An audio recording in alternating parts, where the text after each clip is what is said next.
하늘로부터 빛이 비추는지라, 하늘로부터 빛이 비추는지라 제목으로 말씀 전하겠습니다.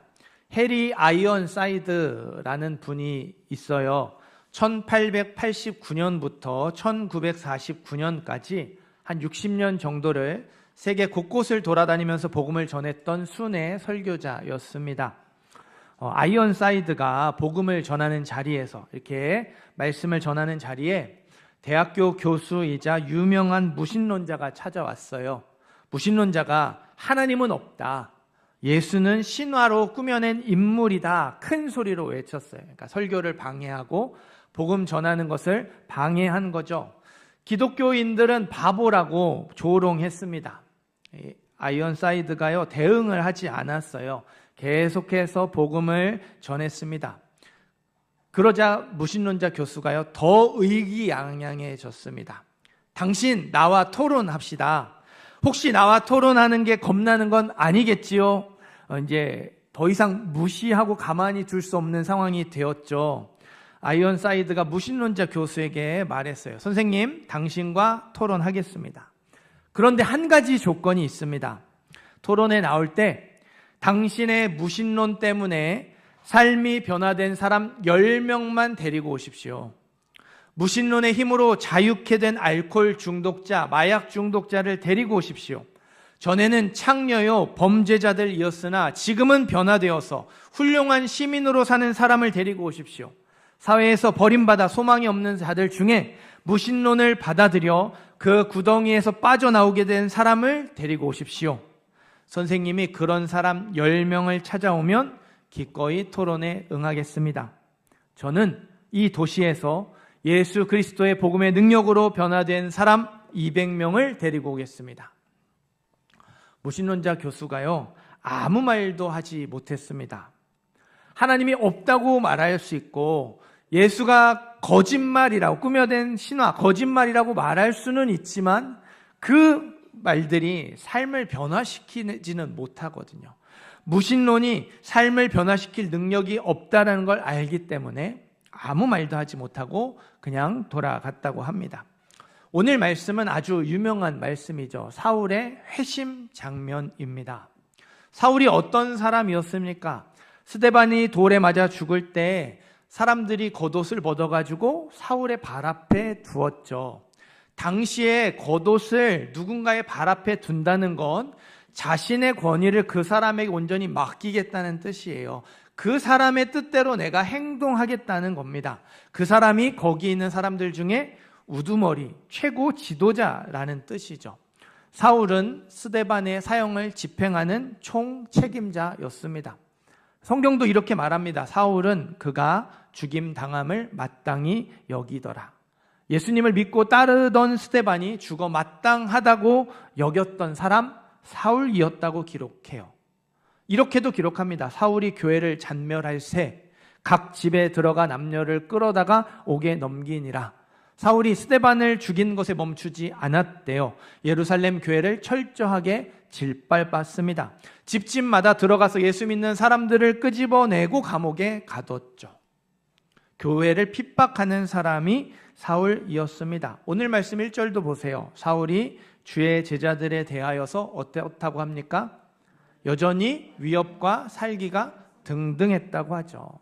이 죽일 놈들 내가 지구 끝까지 쫓아가서 반드시 잡아내고야 말겠다. 예수 믿는 사람들을 잡아 죽이려는 마음, 위협과 살기로 가득한 사람이 사울이었습니다. 그래서 200km 넘게 떨어져 있는 다메섹으로 군대를 이끌고 찾아왔어요. 다메섹에 있는 예수 믿는 사람들을 잡아내려고 먼 길을 쉬지 않고 달려왔습니다. 교회를 핍박하던 사울이 예수님을 믿고 변화되었죠. 예수님을 믿는 사람들을 잡으러 간 자리에서 예수 믿는 사람이 되었고요. 예수 믿는 사람이 되라고 외치는 복음 전도자가 되었습니다. 정말 놀라운 변화가 일어났죠.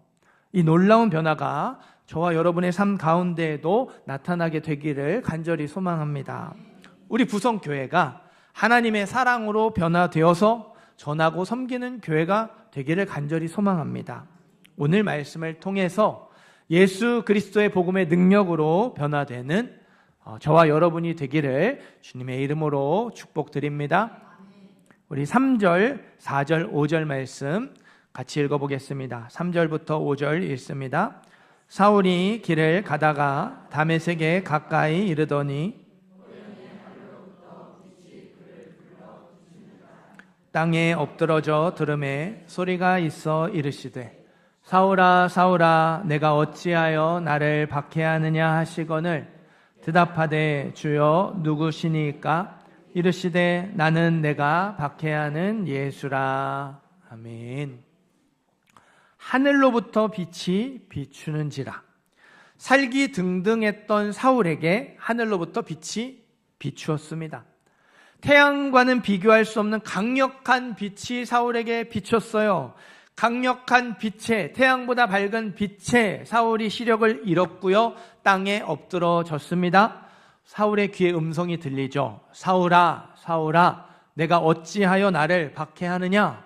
사울이 대답합니다. 주여, 누구시니까? 또다시 음성이 들리죠. 나는 내가 박해하는 예수라. 태양보다 밝은 빛, 강력한 빛 속에 들려온 음성은 예수님의 음성이었습니다. 사울이 빛 속에서 예수님의 음성을 들었어요. 구약 성경에 따르면 그 빛, 강력한 빛, 태양보다 밝은 빛은 하나님을 나타냅니다. 하나님의 속성이 빛이잖아요. 하나님이 임재하시는 걸 빛 가운데 나왔다, 빛이 임했다, 이렇게 표현을 합니다. 그래서 이스라엘 사람들은요, 하나님의 얼굴 빛을 비추어 달라는 기도를 자주 했어요. 하나님, 주의 얼굴 빛을 내게 비추어 주십시오. 하나님의 얼굴 내게로 향하게 하십시오. 이런 기도를, 빛을 비추어 달라는 기도를 많이 했어요. 대표적인 예가 다니엘의 기도입니다. 하나님이요, 주의 종의 기도와 간구를 들으시고 주의 얼굴 빛을 주의 황폐한 성소에 비추시옵소서.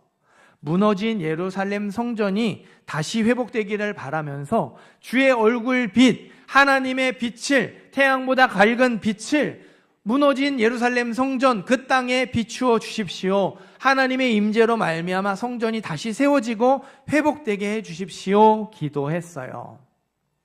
사울이 알고 있던 예수님은 십자가에 달려 죽은 사람이에요. 신성 모독의 죄로 저주받아 죽은 사람입니다. 구약 성경에 나와 있는 구원자가 아니었고요. 수많은 선지자들이 예언했던 구원자가 아니었어요. 그런데 예수님이 태양보다 밝은 빛, 강력한 빛 속에서 말씀하셨어요.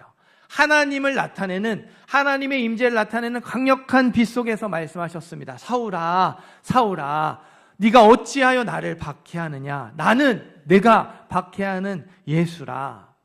만약에요, 빛이 없이 음성만 들렸다면요, 사울이 예수님을 믿지 않았을 거예요. 하나님의 아들로 믿지 않았을 겁니다. 하지만 하나님의 임재를 나타내는 태양보다 밝은 빛 속에서 음성이 들렸잖아요. 강력한 빛 속에서 나는 네가 박해하는 예수라 분명하게 말씀해 주셨잖아요. 예수님이 하나님의 아들이라는 사실, 이것보다 확실하고 분명한 증거가 없었습니다. 사울은 예수님이 하나님의 아들이라는 사실을 깨닫게 되었죠. 교회를 짓밟고 예수 믿는 사람들을 박해한 것이 얼마나 큰 잘못인지를 깨닫게 되었습니다. 하지만 이렇게 분명한 증거를 경험한 게 이번이 처음이 아니었어요. 학자들은 사울이 AD 5년에 태어났다고 합니다. 우리가 알고 있는 예수님의 탄생 시기 몇 년이죠? 예수님의 탄생을 기준으로 BC와 AD를 나눈다고 우리가 알고 있잖아요. 사울이 AD 5년에 태어났으면 사울은 예수님보다 5살 어리다는 뜻이에요. 같은 시대 인물입니다. 게다가 사울은 사내들인 공회원 가말리알의 제자였어요. 예수님 공생의 시절에 예루살렘에 있었어요. 예수님이 가르쳐 주신 말씀을 귀가 따갑도록 들었을 거예요. 직접 들었던, 누군가를 통해서 들었던, 계속해서 여러 번 들었을 겁니다. 예수님이 행하신 기적을 두 눈으로 똑똑하게 봤을 거예요. 예수님이 성전을 엎으실 때, 장사하는 사람들 내쫓으실 때 그 현장에 사울이 있었을 가능성 꽤 높습니다. 예수님이 사내들인 공회에서 재판받으시고 십자가에 달려 죽으실 때 그 현장에 사울이 있었을 가능성 꽤 높습니다. 분명한 증거가 있었어요. 말씀을 들었고 기적을 봤어요. 그런데도 믿지 않았습니다. 분명하고 확실한 증거가 없어서 그동안 안 믿었던 게 아니라는 거죠. 사울의 고향은 길리기아 다소라고 합니다. 오늘 말씀에도 다소 사람이라고 하죠. 학자들은 스데반이 회당에서, 자유민의 회당에서 사람들과 논쟁했다고 했는데 그 논쟁했던 사람들 중에 사울이 있었다고 말해요. 성경에 이렇게 나옵니다. 자유민들, 즉 구레네인, 알렉산드리아인, 길리기아와 아시아에서 온 사람들의 회당에서 어떤 자들이 일어나 스데반과 더불어 논쟁했다. 길리기아 다소, 그 중에 사울이 있었다고 말하는 거예요. 그런데 사울이 스데반이 전한 복음을 반박하지 못했죠. 스데반과 사울이 논쟁이 붙었는데 누가 이겼어요? 스데반이 이겼어요. 사울이 졌습니다.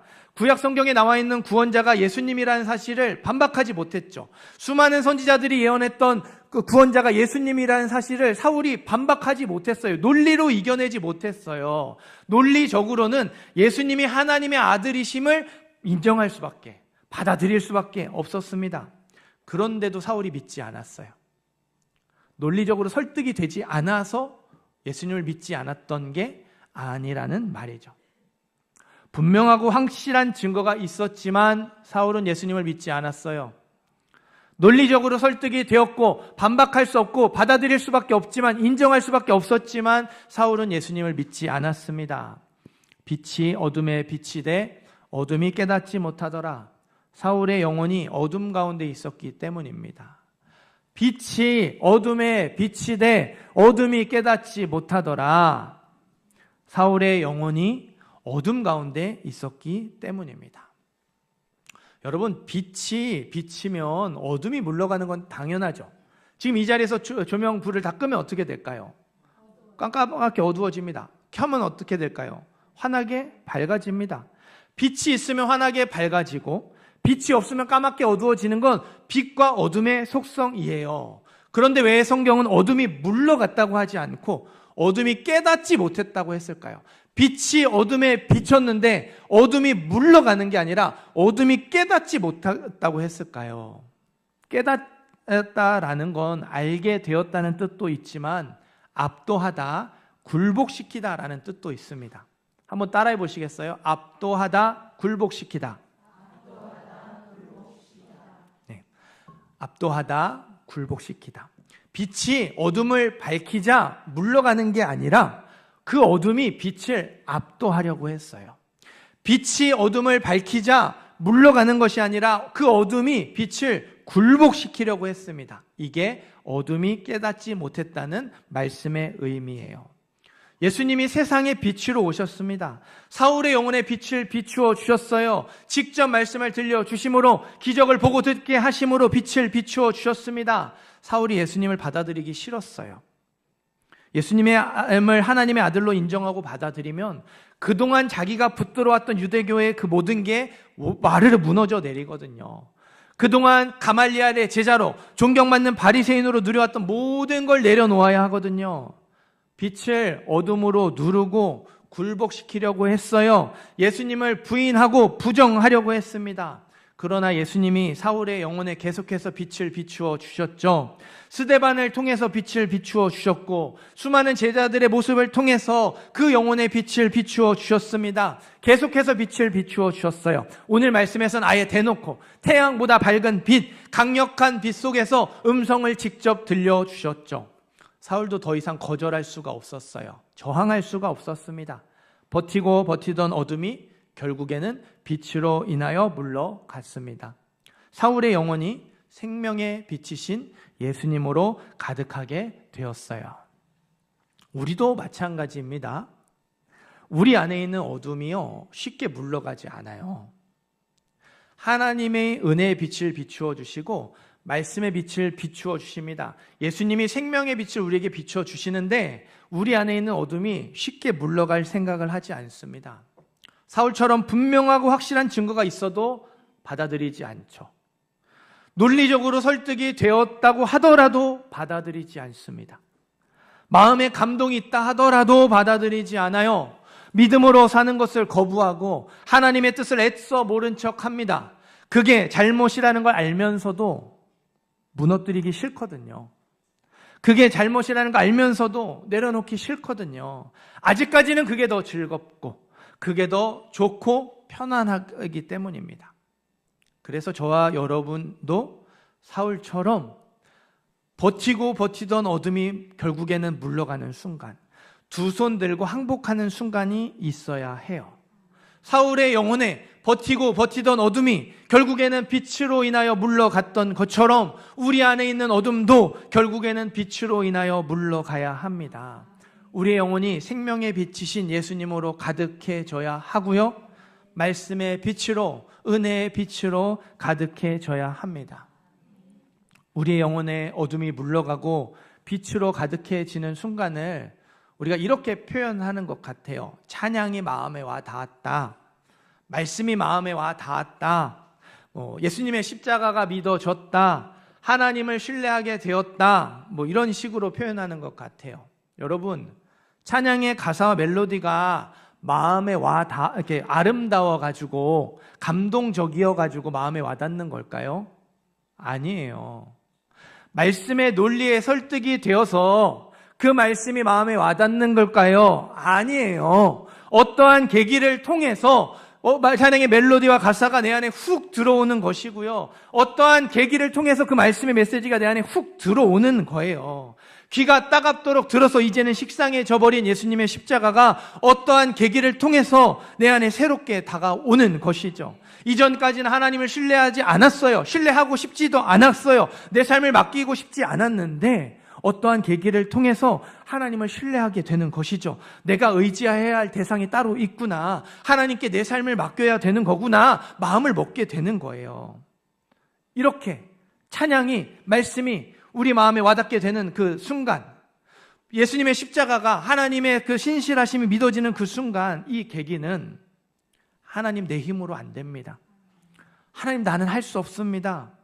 하나님께 두 손 들고 항복하는 순간이에요. 내 마음대로 살고 싶은 그 마음, 죄의 어둠이 버티고 버티다가 하나님께 굴복하고 항복하는 순간입니다. 이렇게 살면 안 되는 거구나. 하나님 잘못 살았습니다. 도와주세요. 잘못을 깨닫고 인정하는 순간, 하나님께 도움을 요청하는 그 순간이 우리의 그 순간에 찬양이 마음에 와닿는 것이고, 말씀이 마음에 와닿는 것이고, 예수님의 십자가가 믿어지는 거예요. 하나님을 신뢰하게 되는 겁니다. 사랑하는 성도 여러분, 하나님의 사랑으로 변화되기를 원하십니까? 지금보다 더 아름답고 성숙한 모습으로 변화되기를 원하시나요? 빛을 어둠으로 누르고 굴복시키려고 하시면 안 돼요. 빛을 거절하고 저항하면서 그 어둠 안에서 버티시면 안 됩니다. 사울처럼 어쩔 수 없이 항복하는 순간까지 가시면 안 돼요. 더 늦기 전에 하나님 내 힘으로는 안 됩니다. 하나님 나는 할 수 없습니다. 하나님께 두 손 들고 항복하셔야 합니다. 하나님 잘못 살았습니다. 내가 의지해야 할 대상이 따로 있었습니다. 잘못을 깨닫고 인정하셔야 돼요. 하나님께 삶을 맡겨드려야 해요. 여러분, 하나님께 두 손 들고 항복하셔도 괜찮아요. 하나님은 좋으신 분이세요. 나보다 나를 더 잘 아시는 분입니다. 하나님이 나보다 내 인생을 더 잘 이끄실 수 있어요. 하나님이 나보다 내 가정을, 내 자녀를 더 잘 인도하실 수 있는 분이세요. 마음을 열고 하나님의 뜻을 받아들이시기를 바라요. 마음을 열고 예수님의 십자가를 붙드시기를 바랍니다. 사울을 변화시켰던 우리 주님께서 저와 여러분의 삶 또한 아름답게 변화시켜 주실 줄 믿습니다. 8절, 9절 말씀 같이 읽어보겠습니다. 8절, 9절 읽습니다. 사울이 땅에서 일어나 눈은 떴으나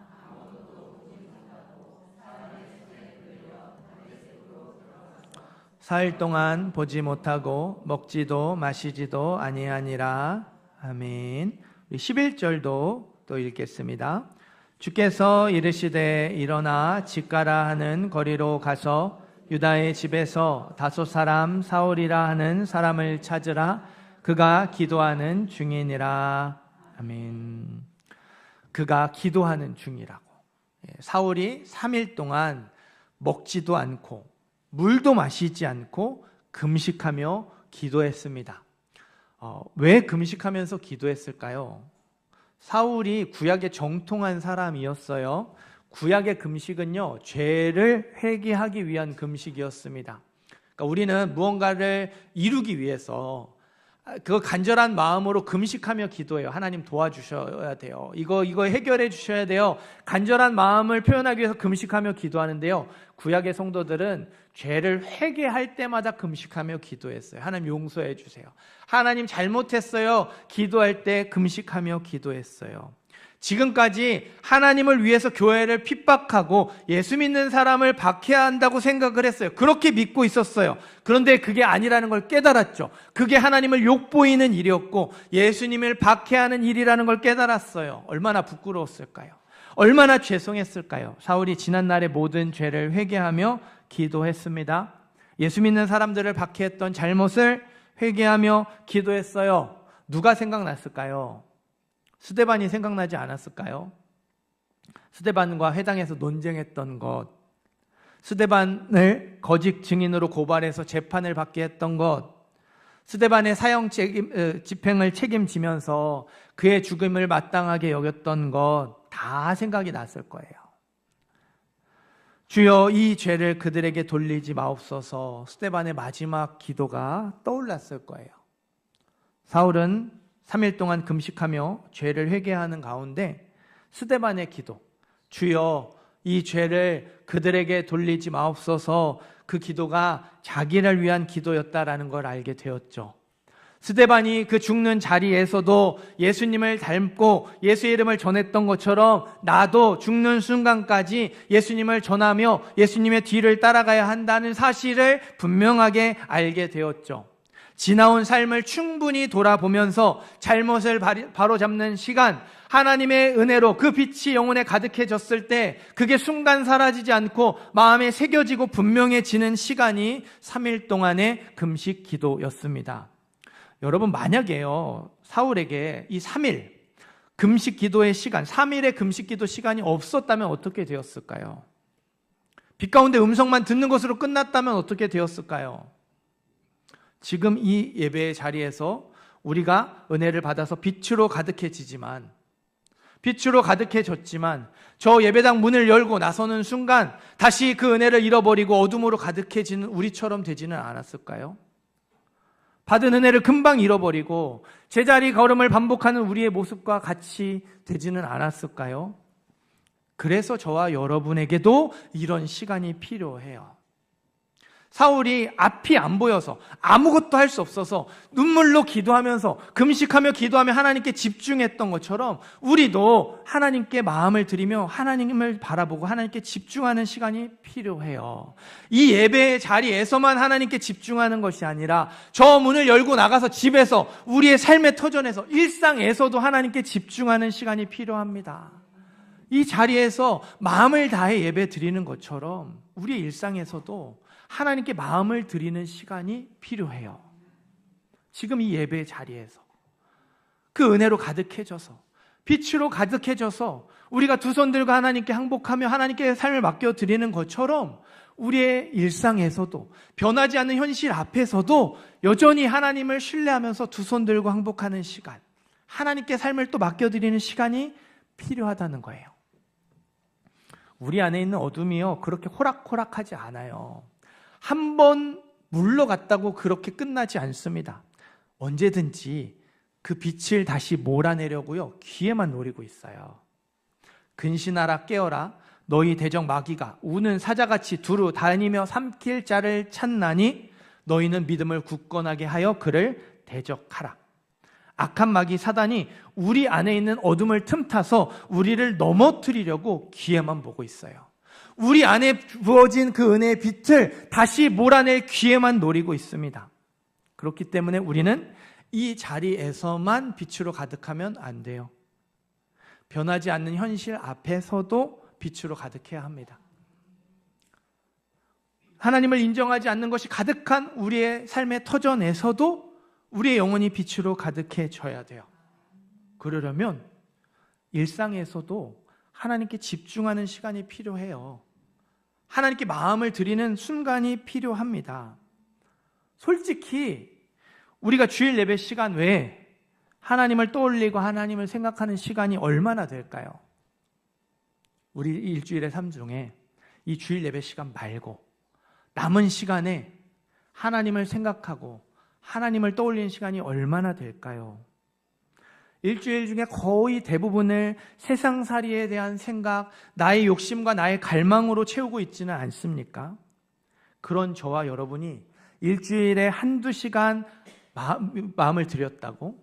그 마음도 제대로 드리지 못하는데 그냥 이 자리에 앉아있다는 이유 하나만으로 믿음을 지키고 있는 것, 그게 놀라운 은혜입니다.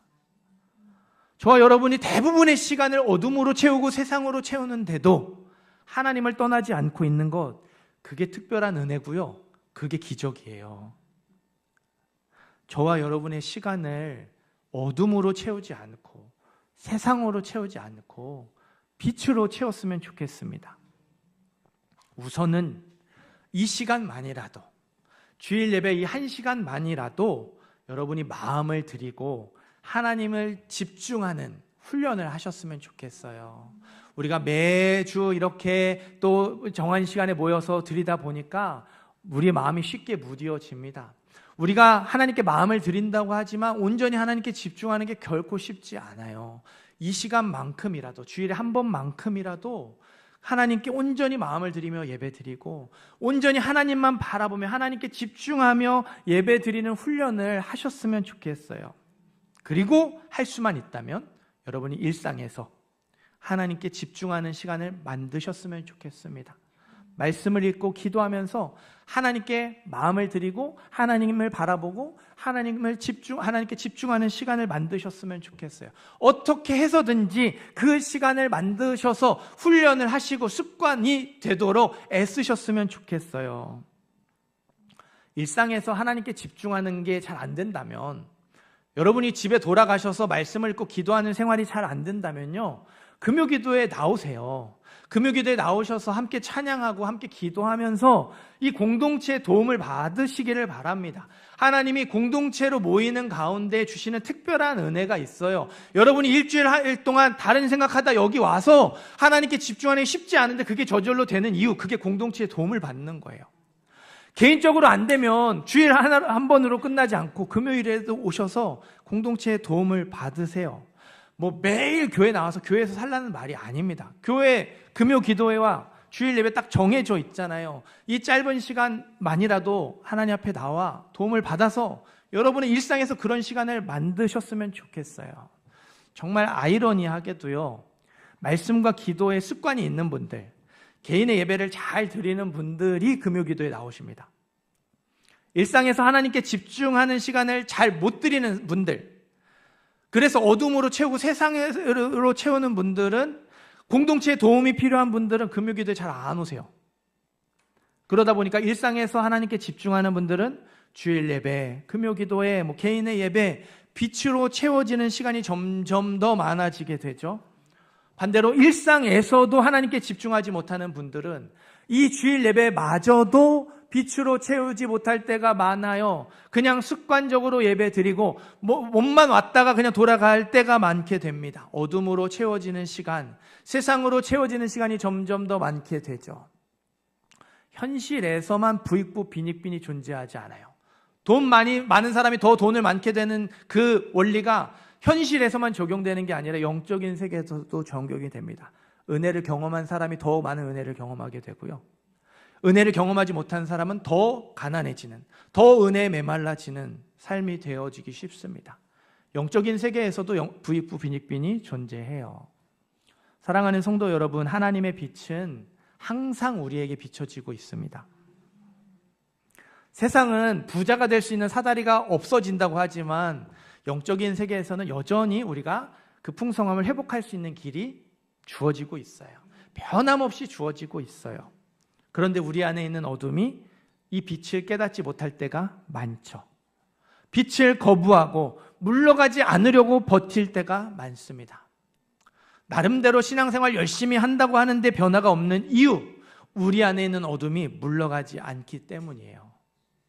우리가 매주 예배를 드리면서 나름 애쓰고 있다고 하는데 우리의 삶의 변화가 없는 이유, 우리 안에 있는 어둠이 여전히 버티고 있기 때문입니다. 우리가 누군가와 가까워지면 그 사람의 영향을 받죠. 우리가 세상과 가까워지면 세상의 영향을 받아요. 믿음의 변화가 나타나지 않죠. 항상 믿음이 제자리에 있는 것 같고 오히려 믿음이 더 약해지는 것 같습니다. 세상과 가까워지니까 그렇게 되는 거예요. 그러나 하나님과 가까워지면 하나님의 영향을 받죠. 믿음의 변화가 나타나요. 믿음이 굳건해지고 깊어집니다. 때를 따라 돕는 은혜를 매일 매 순간 경험하는 풍성한 삶을 살아가게 되죠. 영적인 세계에도 부익부 빈익빈이 존재합니다. 어떻게 하시겠어요? 어둠으로 우리의 시간을 채우고 세상으로 우리의 시간을 채우고 세상과 가까워져서 세상의 영향을 받으시겠습니까? 아니면 빛으로 우리의 시간을 채우고 하나님과 가까워져서 하나님의 영향을 받으시겠습니까? 사울이요, 한 번의 이벤트로 변화되지 않았다는 사실을 기억하시기 바라요. 빛 속에서 음성이 들린 것으로 변화가 일어난 게 아니라 그 은혜를 붙잡고 3일 동안 하나님께 집중하는 시간을 통해서 그 시간이 사울에게도 필요했다는 사실을 기억하시기를 바라요. 저와 여러분에게도 이런 시간이 필요합니다. 마음을 열고 하나님께 집중하는 시간이 필요합니다. 빛으로 우리의 시간을 채워야 하고요, 빛으로 우리의 삶을 채워야 합니다. 하나님과 지금보다 더 가까워져야 돼요. 하나님과 동행하며 빛 가운데로 걸어가는 저와 여러분이 되기를 간절히 소망합니다. 하나님의 빛으로 말미암아 아름다운 믿음의 변화가 나타나는 모든 성도님들 되시기를 주님의 이름으로 축원합니다. 우리 말씀 생각